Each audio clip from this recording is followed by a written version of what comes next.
So my name is Elliott, and I am the original creator of Freelance Duck Hunting. And now you're here over watching us on FDH and Faith. And when I started Freelance Duck Hunting, it was just something I was doing just for the heck of it, to record memories. And the whole thing just snowballed into this thing that people are watching it, and it's growing, and I'm actually putting all this effort into it. And somewhere along the line, we started doing a few prayers during the beginning of the hunts, and I think it was Fumbles that had the idea to kind of start a side channel where we're sharing more of our faith. Faith plays an enormous part in all of our lives, from Golden Boy to Dan to Fumbles to myself. It just plays an integral part in all of our lives. So we are hoping that some of you from seeing FDH and the prayers will come on over here and see the content that's over here. And along with that, we really wanted to, each of us, kind of give our testimony and let you know exactly why we believe the things that we believe, why it's important to us. So this is my chance to just kind of talk about my life a little bit and my walk with God. So, my childhood was about as perfect as a childhood could be. Fumbles and my mom were just amazing parents, and from the time that I was born, they were teaching me about the Christian Bible and Jesus, and it played a huge focus in our lives from early on. And I was always right in line with everything that they believed, all the way up through until I got to be about 17, I would say. And at that point in time, some doubts started to creep into my mind. Little doubts like, man, is this really true? Or, that just kind of seems like a fairy tale, those stories. And so I started thinking thoughts like that, to just, man, I don't know if this is true. I don't know if this is true. But I never really reached out to my dad or mom and talked to them about how I was feeling, things were going on in my mind. And these doubts just started to gnaw at me, and they got bigger and bigger and bigger. And then I went away to college. Now, in high school, I certainly, with my behaviors, walked the line of Christianity. I towed the line, I guess I should say. I didn't drink. I wasn't real promiscuous or anything. So even though mentally I was kind of fading off and moving away from it, my behaviors were still kind of in line with everything that I had been taught and what the expectations were for me. When I went away for college, my doubts grew and grew even more, and I played baseball at a junior college and then a 4-year school, and baseball at that time really became the focus of my entire life. That's all I thought about. That's all I cared about. So at that point, I didn't even really put much thought into God at all. And my junior year, I went and transferred to a 4-year school. It was actually a Christian school. And they had so many rules and so many routines, and I saw lots of hypocrisy within the campus, and I did not care for how they acted. It really turned me off for some reason, this campus that I went to. And it was that same year that I quit baseball. And when I quit playing baseball, there was a huge void that was exposed in my life, because baseball was really, it was my everything. It was playing the part of my companion, my God, my everything. So when I gave that up, it opened and exposed just a massive void in my heart and my soul. And at that point in time, I had an apartment by myself, and I just kind of emotionally collapsed. I was just in deep depression. Not outwardly, no one that would have really known it, but I had an apartment by myself at that time. I was scared about what was going to go on with my future.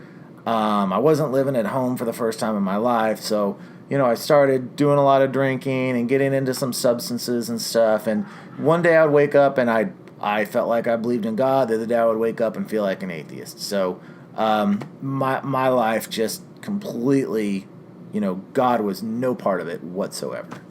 So and I just the more that I got away from my traditional beliefs of my mom and dad, the more I drew away from them as well. And there was a real silent void in our relationship because at this point, they knew I wasn't living the way that they had brought me up to live. I had told them that I didn't know if I believed in God, so there was a real relationship void there. And so I met a girl, got married, and was not a good marriage from the start. And the marriage ended up dying off after about a year. Got married way too fast. It was just not a good ordeal. During that time, though, I did kind of start thinking about God a little bit more, and kind of even started to say, okay, maybe I believe, but honestly, it was really more out of fear. I believed because I didn't want to go to hell, which I don't think that's a real belief anyway. After that divorce, my whole life just became just about me and whatever I wanted, and it was just me. So met another girl, got married way too quick again, and we were married for 7 years, but it was not a good relationship, very toxic, still really using substances a lot, and that was a main part of the relationship and of our social groups. And I was certainly through this whole time of just completely being away from God. I certainly had a big hole in my heart and in my soul. And what I was looking back on it, I know what I was attempting to do is I was expecting these girls that I became in this relationship with to fill that void in me, to complete me and fulfill me. And that is not an expectation or a role that a woman or a man should have to play for a woman, or a woman should have to play for a man. It's not your partner's responsibility to fill your spiritual void, and that's what I was not knowing. That's what I was looking for.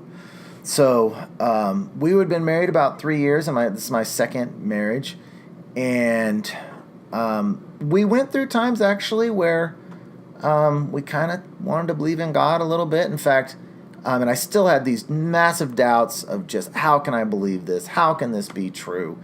And our relationship was in a really bad spot, and we decided we were going to go try to check this church out. And we walked into this church blind, we sat down, and it was a sermon that changed my life. Because it was like I sat there and God said, spoke to the preacher, and it's like, preach about everything that Elliott needs to hear that's going to convince him that there's a God. And this minister did an apologetic sermon about the probability of starting out. So if you're an atheist, you've got to believe that everything came by random chance, time, and mutations and selection. And that's somewhat believable. But when you're talking about getting the first moment of life, that first moment where you have a single cell, to go from absolutely nothingness, where you just have dirt and chemicals and all of them come together to form a single cell, the idea of that, to me at this point, is laughable, that even can be a belief, because a single cell is extremely complex organism. So this whole sermon was about that, which is exactly what I needed. Just someone to put out a case for me that says, you know what, it actually takes a lot of faith to think that this conscious being with eyes that can see and a brain that actually has perception and has consciousness, and the way my body deals with food and sexual reproduction and all of those things just came about by random chance and nothingness. That to me does not make sense. I cannot believe that, because DNA is literally coded language.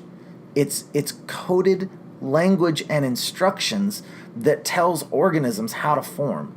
I just don't have enough faith to be able to believe that is not designed. Richard Dawkins, which is a real pop culture atheist, He has a quote that I love to talk about it. He says, as an atheist biologist, you have to constantly remind yourself that it wasn't designed, because there is so much obvious design in nature. Everything looks like someone has planned it and designed it, and it just, to me, it just makes more sense that there was a creator that put coded language in DNA, other than just you have a bunch of chemicals and all of the matter of the universe, and they just rattle around long enough that boom, you've got a human being that can consciously think. That doesn't make sense to me. So that's basically what that sermon that changed my life was about. And from that moment on, I knew I had to get back to God. I knew I had to change my life around. I knew I had to quit drinking so much, get off the substances, and get my life together. But when you have impacted your life in a social group, that's how everyone is, and everyone has the same, base morality and belief system, and it's not that of, where I actually want to be in my life. It made it extremely difficult for me to get out of that. And then my son was born. And when my son was born, that is the second thing that fundamentally completely changed my life, because as he became one, became two, I started looking at myself and the way I was living my life, and I started having a lot of anxiety because who I was not who I wanted him to be, and who I was is not who I wanted raising him. So in a sense, when my son was born, it was the greatest wake-up call that I ever could have had. And so the more I tried to pull myself towards God, the worse my marriage became. And I believe that marriage is forever, and there are very few circumstances in which I would ever leave a marriage. Infidelity, abuse, and there was none of that really in this relationship. So I was going to hang on, and there was no way I was going to leave. And at about the 7-year mark, she said, I think that this needs to end, and I want you to move out. And I said, well, my son's coming with me. And she agreed that was the best thing for him. And so he and I moved out. This was at this point, we're talking 2006, 2007. And so it was like the biggest get out of jail free card for me, because at that point I could make a break from the social group. I could make a break from what I was in. And when I and my son moved into an apartment, that's when I was finally free to just say, God, I'm yours now. I am yours, and I am going to do things your way, because obviously I can't get it right myself, because my life inside was a disaster. It wasn't really a disaster on the outside. I mean, just internally I was a disaster. And so, but I still had a bunch of doubts I had to deal with. I still had them, even though that sermon was wonderful for me. I still had them.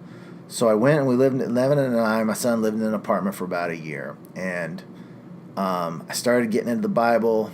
I started praying and having devotions. And my main prayer was, God, just, whatever you want, I want. Lead me. And for a full year, it's like God put me in this little cocoon and just rebuilt me and taught me. And he sheltered me from all doubts for a year. Didn't have a single doubt. And then after about a year, it was as if God said, okay, you've come a long way. You're a lot better man than you were. Now let's start introducing a few doubts, and I'm going to teach you how to deal with these. I'm going to teach you how to deal with them, because I was still having them, or I was starting to have them again. And so issue by issue, God was kind of like, okay, here's a doubt for you. Here's how how are you going to deal with that? For instance, it might have been Christianity was really adopted from the Egyptians in early mythology, and Jesus is not original at all. And in fact, the text has been corrupted, and the Bible that we have right now isn't actually the Bible that was written. And so I would start hearing those conversations and doubting it, and I decided, and God helped me, just to attack my doubts.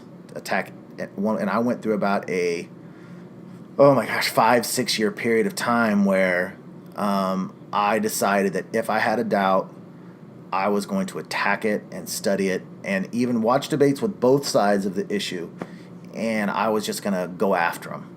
And it took about a good 6 years for me to go through each and every intellectual reason why it might not be true.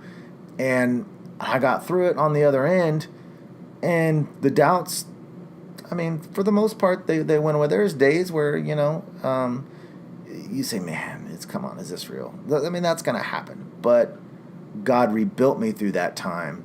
He taught me how to deal with my doubts. And in the process, I started dating again, but this time I let God lead me in my dating. So I no longer needed a woman to fulfill my spiritual void in my heart. So it was a totally different me in dating than it was before, because I no longer needed someone to fulfill me. I was now complete, or as complete as a human can be. I was now complete. So I just needed someone to complement me, and someone that could hover around the center, who is Christ, with me, and we could fail and learn together, but that person doesn't have to complete me. So I went on a bunch of dates, which was really healing for me. Withdrew myself from some relationships that weren't going to work for me, which was really powerful. And then finally I met my wife, Beth. And it was as though God had sculpted me for this woman and her for me. And now I'm in my third marriage, and I have never been happier in a relationship than in this one. And we talk about God's in the center, and we are circling around that. And it's so much more fulfilling to be in a relationship where I don't need her to fulfill me. I just need to love her. My job is to love her. And if she's not giving me something that I need, and I can communicate it to her, but ultimately her job is not to fulfill my emotions. And that is such a fundamental change that it changed everything. And one of the greatest lessons that I've learned through all this is that I've had all these intellectual doubts and all these worries, and when it comes down to it, the number one piece of evidence that I can come up with that God is real is I lived from age 21 to about 35, 36-ish without God. And I have this whole database of what I'm like without God. And then I switched it like that, and now I have about 15 years where I've lived with God. So now I've got essentially two pieces of data here. I've got 15 years without God and 15 years with God. And I can see how I feel. I can see how I react to people, although I still fail way more than I would like to. But I can feel my contentment inside. My life without God versus my life with God, to me, is the biggest testimony to me that God is real, and that God is. You're not that old. Huh? You said 35 and then 15 years. Well, I mean, I'm off like 3 or 4 years. It's 2006 to 2018, so that's 12 years. That's 12 years. I don't know. I just don't know. 2006 People to think you're about 50. I don't know how to reback that up. I mean, I rounded. It's 3 years difference. Okay. So I've got a good amount of years in there where I followed God, and a good amount of years when I didn't, and I can compare those two directly to each other, and I see the difference. And that is a just colossal piece of proof for me. So I guess that's kind of all that I have about my personal walk with God. Thank you for taking the time to watch this, and we hope that you grow from hearing our thoughts and beliefs, and we hope that you grow from FDH and faith. And if you have any questions at all, we would love to interact with you and talk with you. So please do that, and thank you for coming here and joining us.